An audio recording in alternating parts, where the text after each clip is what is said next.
Assalamualaikum warahmatullahi wabarakatuh. Hai teman-teman, kembali lagi bersama kami.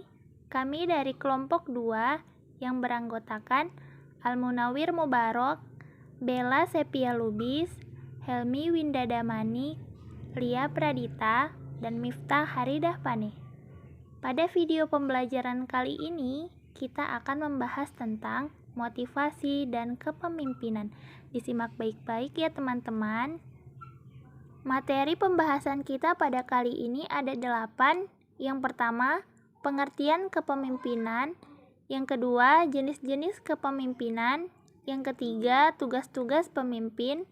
Yang keempat, pengertian motivasi. Yang kelima, metode-metode motivasi.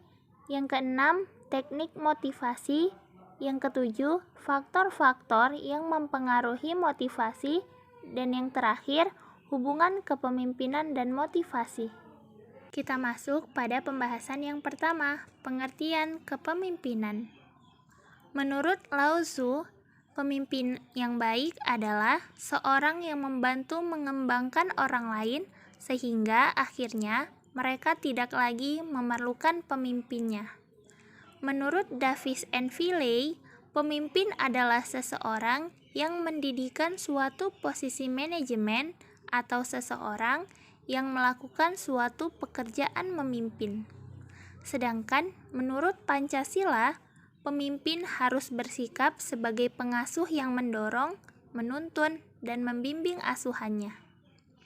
Dari definisi para ahli di atas, dapat kita simpulkan bahwa kepemimpinan adalah kemampuan seseorang untuk mempengaruhi atau memotivasi orang lain untuk melakukan sesuatu sesuai tujuan bersama.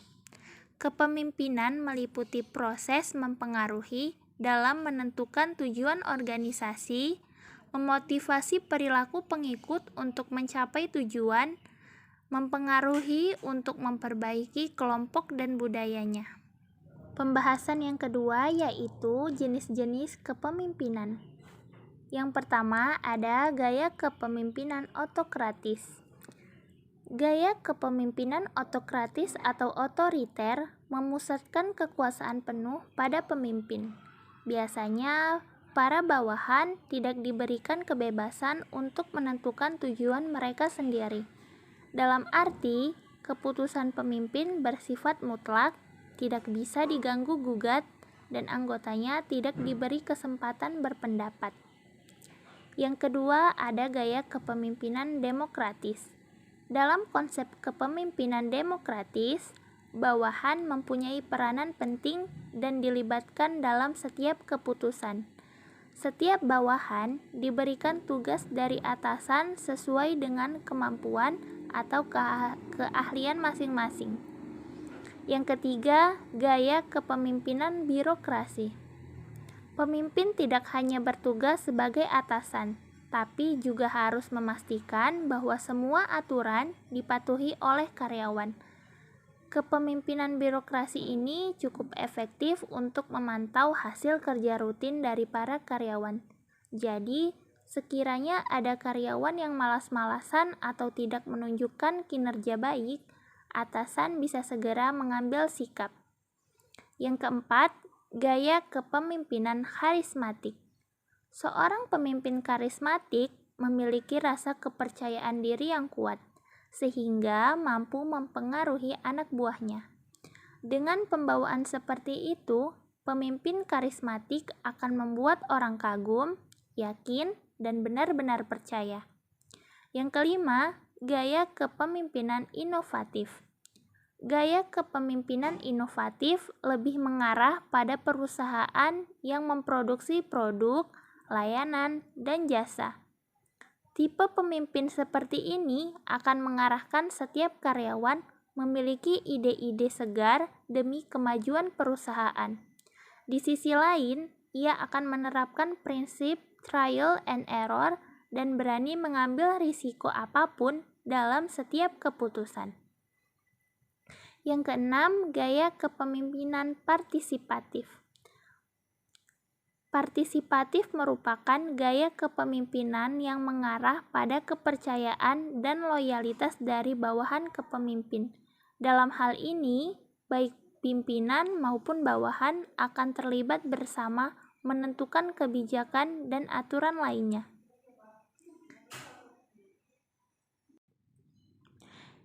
Yang ketujuh, gaya kepemimpinan transaksional. Gaya kepemimpinan transaksional mengutamakan berbagai kesepakatan antara pimpinan dan anggotanya. Bentuk kesepakatan tersebut berupa reward, hadiah atau penghargaan, dan punishment, hukuman atau sanksi.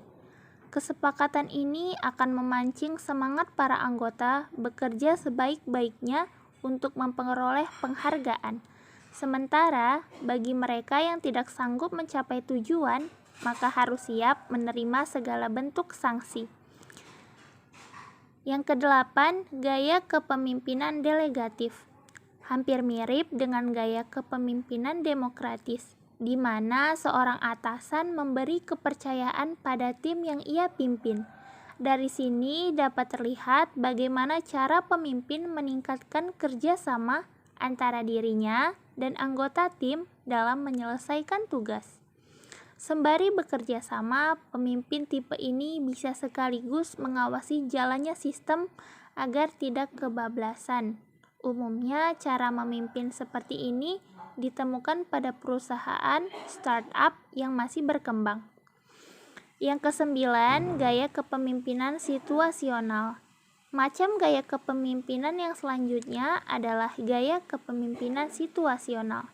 Seperti namanya, gaya kepemimpinan situasional menekankan pada pengaruh lingkungan dan situasi. Dan yang terakhir, gaya kepemimpinan transformasional.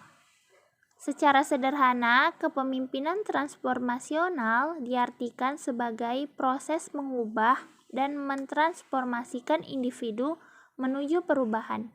Di dalamnya, pemimpin terlibat untuk memenuhi kebutuhan para karyawan agar kualitas mereka semakin meningkat. Berikutnya kita membahas tentang tugas-tugas pemimpin.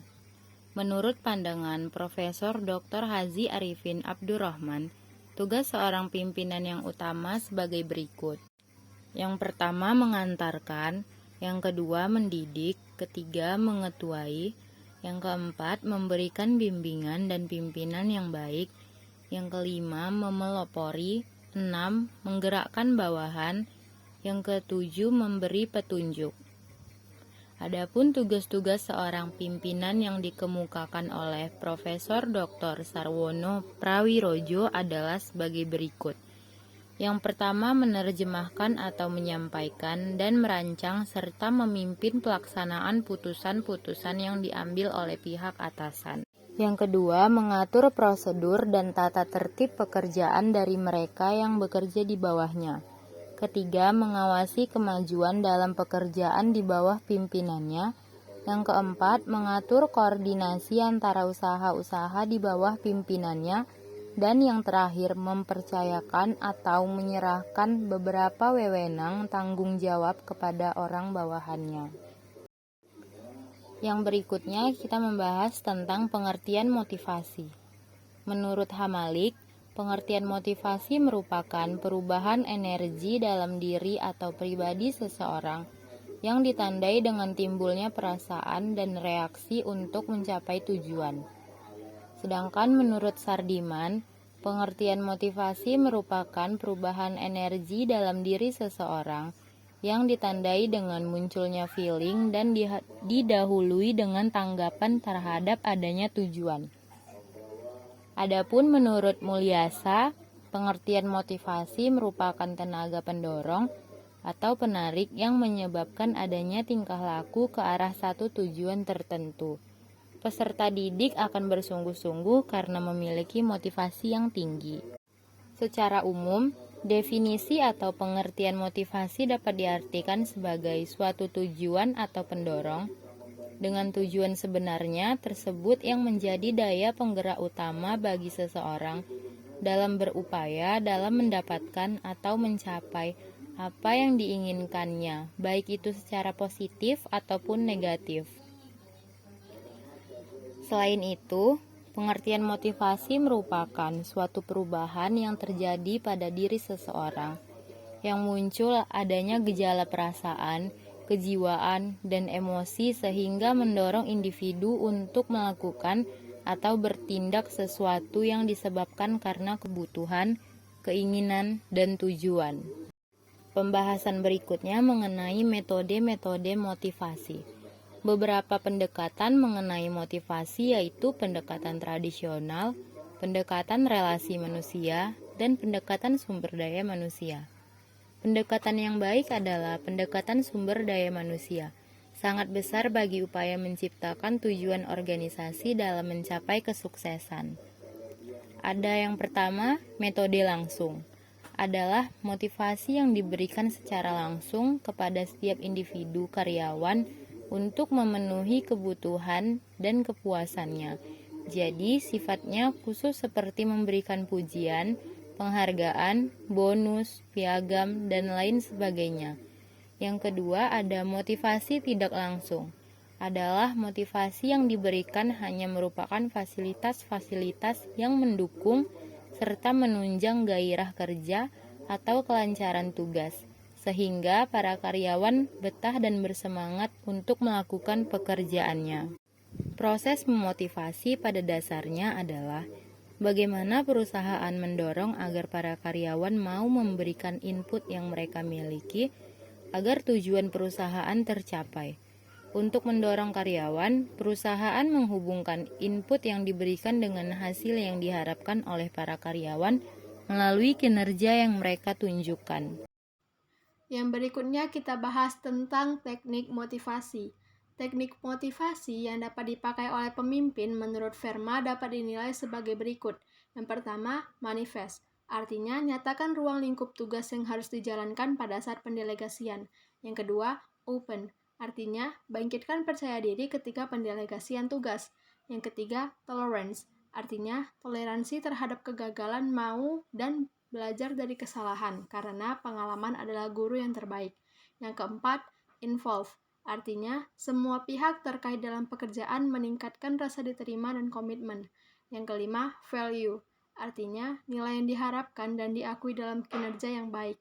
Yang keenam, align. Artinya, menyeimbangkan sasaran pekerjaan. Yang ketujuh, trust. Artinya, kejujuran setiap anggota kita dalam memotivasi. Yang kedelapan, empower. Artinya, memberdayakan setiap anggota tim sewajarnya, khususnya dalam pengambilan tugas. Berikutnya kita bahas tentang faktor-faktor yang mempengaruhi motivasi. Banyak pakar yang telah menulis tentang berbagai faktor yang mempengaruhi motivasi seseorang, yang masing-masing mempunyai aksentuasi tersendiri. Tetapi bila dipilah, faktor-faktornya dapat dibedakan menjadi dua, yaitu karakteristik individu dan faktor-faktor pekerjaan. Berdasarkan karakteristik individu, faktor-faktor yang mempengaruhi motivasi ada minat, yang kedua sikap terhadap diri sendiri, pekerjaan dan situasi pekerjaan, yang ketiga kebutuhan individual, yang keempat kemampuan atau kompetensi, yang kelima pengetahuan tentang pekerjaan, yang keenam emosi, suasana hati, perasaan keyakinan, dan nilai-nilai. Pada umumnya, karakteristik individu ini mempengaruhi bagaimana orang menilai apa yang diperolehnya dari bermacam-macam faktor dalam pekerjaan.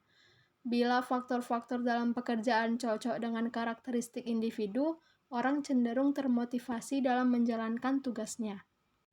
Berikutnya, berdasarkan faktor-faktor pekerjaan, faktor-faktor yang mempengaruhi motivasi terbagi dua lagi, yaitu ada faktor lingkungan pekerjaan dan faktor dalam pekerjaan.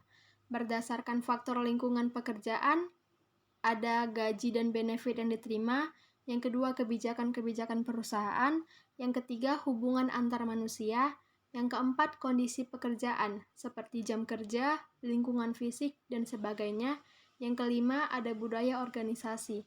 Dan berdasarkan faktor dalam pekerjaan, yang pertama sifat pekerjaan, yang kedua rancangan tugas atau pekerjaan, yang ketiga pemberian pengakuan terhadap prestasi, yang keempat tingkat atau besarnya tanggung jawab yang diberikan, Yang kelima, adanya perkembangan dan kemajuan dalam pekerjaan. Yang keenam, adanya kepuasan dalam pekerjaan. Motivasi dapat berasal dari sumber-sumber yang bersifat intrinsik maupun ekstrinsik. Perilaku yang dimotivasi secara intrinsik merupakan perilaku yang sumber motivasinya berasal dari kepuasan melakukan pekerjaan itu sendiri. Perilaku yang dimotivasi secara ekstrinsik merupakan perilaku yang ditunjukkan oleh seseorang dengan tujuan memperoleh imbalan material, imbalan sosial, atau untuk menghindari hukuman. Yang berikutnya kita bahas tentang hubungan kepemimpinan dan motivasi. Memotivasi bawahan agar dapat mencapai hasil yang memuaskan berarti memberi semangat untuk bekerja dengan baik. Hal ini akan memberikan motivasi tersendiri bagi pegawai dalam melaksanakan tugas-tugasnya. Karena pegawai semakin memahami akan pentingnya suatu semangat dalam hidup. Dengan kesadaran tersebut akan dapat menumbuhkan semangat dalam diri pegawai untuk melaksanakan persoalan-persoalan yang dihadapi guna mencapai kepuasan jiwanya.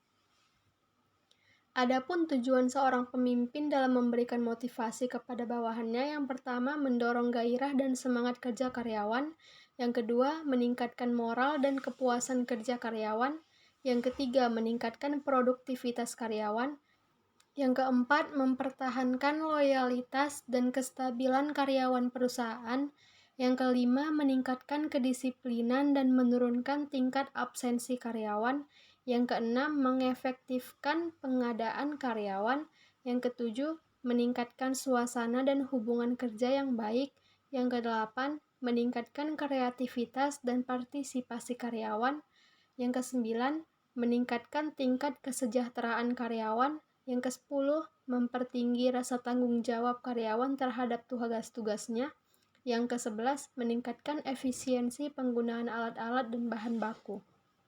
Seorang pemimpin dalam memotivasi harus menyadari bahwa orang akan mau bekerja keras dengan harapan bahwa ia akan dapat memenuhi kebutuhan dan keinginan-keinginannya dalam hasil pekerjaan. Menurut Peterson dan Plowman, keinginan-keinginan itu antara lain, yang pertama, the desire to live. Artinya, keinginan untuk hidup merupakan keinginan utama dari setiap orang. Manusia bekerja untuk dapat makan, dan makan untuk dapat melanjutkan hidupnya. Yang kedua, the desire for possession. Artinya, keinginan untuk memiliki sesuatu merupakan keinginan manusia yang kedua, dan ini salah satu sebab mengapa manusia mau bekerja. Yang ketiga, the desire for power. Artinya, keinginan akan kekuasaan merupakan keinginan selangkah di atas keinginan untuk memiliki, yang mendorong manusia untuk bekerja. Yang keempat, desire for recognition. Artinya, keinginan akan pengakuan, merupakan jenis terakhir dari kebutuhan dan juga mendorong manusia untuk bekerja. Demikianlah materi yang dapat kami sampaikan pada kesempatan kali ini. Lebih kurangnya kami mohon maaf. Pamit dulu ya, kapan-kapan lagi. Assalamualaikum warahmatullahi wabarakatuh.